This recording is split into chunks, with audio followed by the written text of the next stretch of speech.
শুভ সন্ধ্যা বন্ধুরা। তোমাদের সঙ্গে আমি কিন্তু শেয়ার করেছি আমার একটা খুব সুন্দর মন্দির আছে ঠাকুরের, বুঝতে পেরেছ? কিন্তু আমি এমনই পাগল বা এমনই পাগলি, ঠাকুর ছাড়া থাকতে পারি না।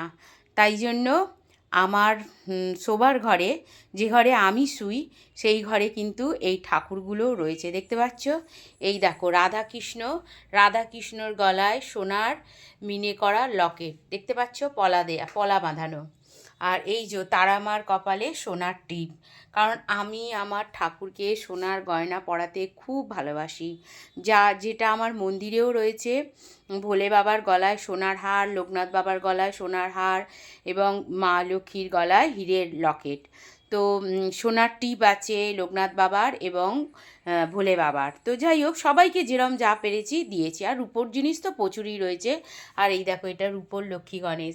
মানে আমি ঠাকুর ছাড়া থাকতে পারি না, তাই জন্য। আর আমার গোপালের গলায় সোনার হার, সোনার বালা সব রয়েছে। তো এটা আমার রাধাকৃষ্ণ, দেখতে পাচ্ছ, তোমাদের সঙ্গে শেয়ার করছি। তো ভিডিওটা একটু লং হয়ে গেল, কিছু মনে করো না। শুভ সন্ধ্যা, সবাইকে অনেক অনেক শুভেচ্ছা। সবাই ভালো থেকো, সুস্থ থেকো। আর আমি যে ঘরে শুই সেই ঘরে একটু ঠাকুর তোমাদের সঙ্গে শেয়ার করলাম। টাটা।